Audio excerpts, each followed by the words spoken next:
আত্মবিকাশে জেগে ওঠা প্রাণ। প্রিয় দর্শক, আপনারা দেখছেন বাঙালির ২১ টেলিভিশন। প্রাসঙ্গিক বাস্তবতায় জীবনের জয়গান। আপনাদের সাথে আছি আমি হৃদয় সিকদার রায়হান। চলুন সংবাদের মধ্য দিয়ে করি জীবনের মুক্তির সন্ধান। গাজীপুরে সাংবাদিক আসাদুজ্জামান তুহিন হত্যাকাণ্ডে ক্ষুব্ধ জাতি, শোকে আক্রান্ত বিশ্ববাসী। সাংবাদিক আসাদুজ্জামান তুহিন, যিনি সত্যকে সাহসের সাথে লিখে গেছেন আজ আর আমাদের মাঝে নেই, তাকে নির্মমভাবে হত্যা করা হয়েছে। এর মাধ্যমে আঘাত করা হয়েছে মুক্ত সাংবাদিকতায়, আঘাত করা হয়েছে মানবাধিকারের মূল শিকড়ে। এ ঘটনা কোনো একটি জেলার খবর নয়, এটি বাংলাদেশের প্রতিটি মানুষকে স্পর্শ করে। এটি বিশ্বের প্রতিটি স্বাধীনচেতা মানুষের জন্য সতর্ক সংকেত। এই নির্মম হত্যাকাণ্ডের প্রতিবাদে বাংলাদেশের নানা প্রান্তে ফুসে উঠেছে জনতার ক্ষোভ। কিশোরগঞ্জের গৌরাঙ্গ বাজার মোড়ে সেন্ট্রাল প্রেস ক্লাবের ব্যানারে ১ ঘণ্টাব্যাপী মানববন্ধনে সাংবাদিকরা প্রাকৃতিক প্রতিকূলতাকে উপেক্ষা করে দাঁড়িয়েছেন কাঁধে কাঁধ মিলিয়ে। তাদের একটাই শপথ, হত্যাকারীদের অবিলম্বে গ্রেফতার, দৃষ্টান্তমূলক শাস্তি, সাংবাদিকদের বিরুদ্ধে মিথ্যা মামলা ও নির্যাতন বন্ধ। আজ বাংলাদেশের এই লড়াই শুধু বাংলাদেশের সীমাবদ্ধ নয়, এটি বিশ্ব মানবতার লড়াই, এটি শোষিত ও বঞ্চিত মানুষের মুক্তির লড়াই। আমরা বিশ্ববাসীর প্রতি আহ্বান জানাই, সত্যের পাশে দাঁড়ান, ন্যায় বিচারের দাবিতে সোচ্চার হন, তুহিন হত্যাকাণ্ডের বিচার নিশ্চিত করতে বৈশ্বিক চাপ তৈরি করুন। কারণ সাংবাদিক হত্যা মানে গণতন্ত্র হত্যা, আর গণতন্ত্র হত্যা মানে মানবিকতার মৃত্যু। এই বার্তা হোক বাংলাদেশ থেকে বিশ্বের প্রতিটি প্রান্তে, যেন কোনো শাসক, কোনো ক্ষমতাবান, কোনো সন্ত্রাস আর কখনো কলম সৈনিকদের শাসাতে সাহস না পায়। প্রিয় দর্শক, আত্মবিকাশে জেগে ওঠা প্রাণ, আপনারা দেখছেন বাঙালির ২১ টেলিভিশন। গতকালকে সাংবাদিক হত্যা নিয়ে আজকে আমরা প্রেস ক্লাবে দাঁড়িয়েছি। এই বিষয়টি আজকে নতুন তা না, আমরা নতুন একটি বাংলাদেশের জন্য যেহেতু পলিটিক্যাল দলগুলো যেরকম আন্দোলন করেছিল, আমরা সাংবাদিকরা কিন্তু সত্য সংবাদটা সবার সামনে প্রচার করার চেষ্টা করেছি এবং সেই সত্য সংবাদ প্রচার করার কারণে আমরা সাংবাদিকরা অনেক হামলা, মামলা, হুমকির শিকার হয়েছি। আপনারা জানেন, আমরা যারা এখানে সাংবাদিক আছি, প্রবাসী সাংবাদিক যারা আছে, তাদের বিরুদ্ধে যে আইসিটি একটা যে মামলা আছে, সেই মামলা নিয়ে কিন্তু এখনো কোনো প্রকার কোনো সুরাহা হয়নি।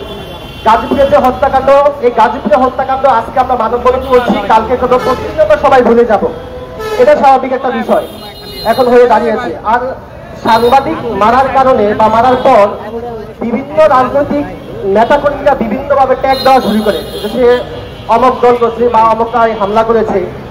আমরা এখান থেকে সুস্পষ্টভাবে একটি কথা বলতে চাই, সাগররনী হত্যাকাণ্ড নিয়ে এই বর্তমান যে সরকার, বর্তমান সরকারের কাছ থেকে আমরা সুস্পষ্ট কোনো সিদ্ধান্ত এখনো আসেনি।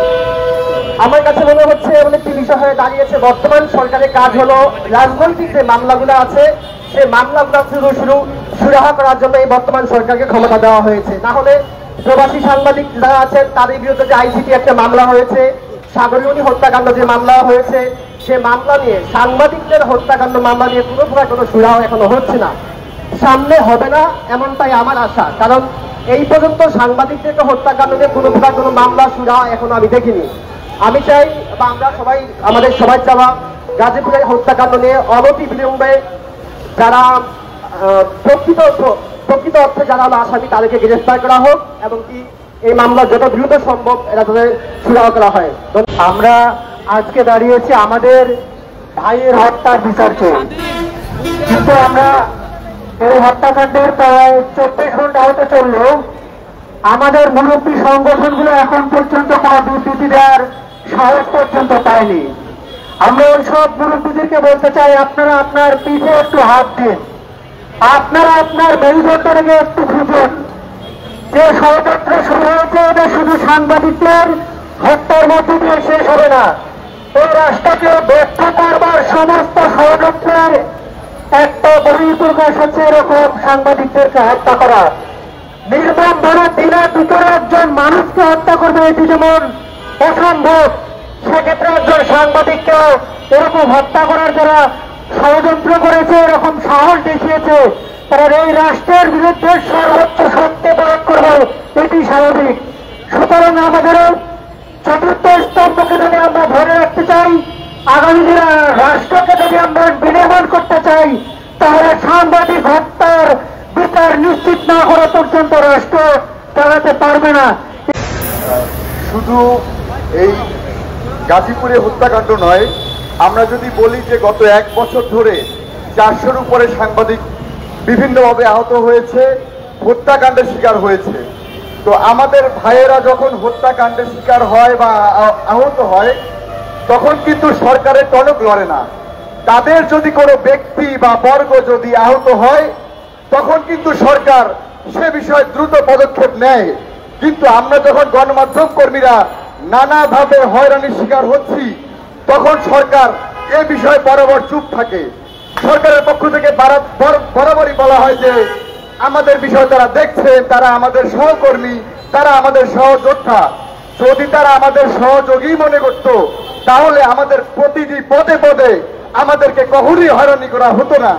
আমরা যদি বলি যে প্রতিটি ইস্যু বা প্রতিটি ঘটনায় প্রতিটি সাংবাদিক নানাভাবে হয়রানির শিকার হয়েছে। গত কয়েকদিনের ইতিহাস যদি আমরা ঘাটাঘাটি করি, বিভিন্ন মাধ্যমে গণমাধ্যম কর্মীরা হয়রানির শিকার হয়েছে। তো এই হয়রানি বন্ধ করতে এই সরকার যদি না পারে, তাহলে আমরা আমাদের মতো করে কাজ করব। আমরা বরাবর সরকারকে সাপোর্ট দিয়ে এসেছি এবং বরাবর বলে এসেছি, ঠিক আছে আপনারা আপনাদের মতো করে চলেন। কিন্তু যখন আমরা বিভিন্নভাবে যে কোনো সংবাদ কাভার করার ক্ষেত্রে হয়রান শিকার হচ্ছি, তখন আমরা কিন্তু আর বসে থাকবো না। আমরা আমাদের মতো করে আগাবো এবং আমরা যারা সংঘবদ্ধ আছি আমরা সে বিষয়ে রুখে দিব সরকারকে। শুরুতে একটি কথা বলতে চাই যে জাতির বিবেক বলা হয় গণমাধ্যম কর্মীকে, আর যখন সেই বিবেকের প্রতি এ ধরনের আচরণ বা মৃত্যু কাছাকাছি তাদেরকে নিয়ে যায় বা মৃত্যু ঘটে, সেটি আসলে কখনোই একটি জাতির জন্য কাম্য নয়। ঠিক এইরকম প্রতিনিয়ত চলছে। এই গণমাধ্যম কর্মীদের জন্য কি করা হয়েছে, এই রাষ্ট্র কতটুকু করেছে? প্রতিনিয়ত এরকম একের পর এক গণমাধ্যম কর্মীরা আহত হচ্ছে, নিহত হচ্ছে। এদের জন্য আইনে কতটুকু সুরক্ষা আছে? কোন গণমাধ্যম কর্মীর উপর যখন আঘাত আনে, তার জন্য আইন কতটুকু প্রয়োগ করা হয়, তার প্রতি কতটুকু সুবিচার করা হয়? এই তো সেদিন আমাকেও এই মহাখালী বাস টার্মিনালে আমার উপর হামলা করা হয়েছে সংবাদ সংগ্রহ করার সময়। ওই সেই বিচার তো আজ পর্যন্ত পাইনি। মামলা হয়েছে, একজন লোক গ্রেপ্তার করা হয়নি। কেন? তাহলে প্রশাসন কি করে? এটা কি প্রশাসনের দায়ভার নাই এই ক্ষেত্রে? গতকালকে যেভাবে নৃশংসভাবে হত্যা করা হলো গলা কেটে, এটা কি একটা রাষ্ট্রের কাছে এটা প্রাপ্য আমাদের গণমাধ্যম কর্মীকে? যদি এভাবেই গণমাধ্যম কর্মীদের হত্যা করা হয়, লাঞ্ছনার শিকার করা হয়, তবে তো জাতির বিবেক আর বিবেক থাকবে না। আমরা যদি সংবাদ প্রচার না করতে পারি, আমরা যদি সেটিকে তুলে না ধরতে পারি, তবে জাতি এবং এই জনগণ অন্ধ হয়ে যাবে। কারণ তারা কিছুই দেখতে পারবে না, কিছুই জানতে পারবে না। বাংলা নিউজের রিপোর্টার পল্লবকে কুপিয়ে হত্যা করা হয়েছে, এর তীব্র নিন্দা এবং প্রতিবাদ আমরা জানাচ্ছি। একই সঙ্গে বলতে চাই, এই হত্যাকাণ্ডগুলোর যারা ফ্রেমিং ট্যাগিং করার চেষ্টা করেন, সাংবাদিকদের গায়ে হাত তোলার পরে তারপরেও যারা এগুলোকে লেজিটিমেসি দেওয়ার চেষ্টা করেন, তাদের বিরুদ্ধেও আমাদের এই কঠোর প্রতিবাদ অব্যাহত থাকবে। ধন্যবাদ। এই প্রেস ক্লাবে আমরা প্রতিদিনই আসি, এখানে এসে আমরা নিউজ কভারেজ করতে আসি। তবে আজকে আমাদের নিজেদেরকেই দাঁড়াতে হচ্ছে। বিষয়টি আসলেই লজ্জাজনক। গতকালকে যে ঘটনাটি দেখার পর থেকেই আমার পরিবারের কয়েকজন কল দিয়েছে আমাকে, দিয়ে তাদের কথায় আসলে আমি বেশ সংখ্যাই দেখেছি। এবং এখানে যারা দাঁড়িয়ে আছেন সবার পরিবারের কিন্তু আমার মনে হয় সবাই কল দিয়ে কিন্তু একইভাবে আপনাদেরকে সতর্ক করেছে যে ঘটনাটি কালকে আমরা দেখেছি, নৃশংস ঘটনাটি। এবং এর আমি তীব্র নিন্দা এবং প্রতিবাদ জানাচ্ছি। শুধুমাত্র একটি কথাই বলতে চাই, এই ঘটনার সুষ্ঠু তদন্ত এবং বিচার যেন অতি দ্রুত সম্পন্ন হয়। ধন্যবাদ।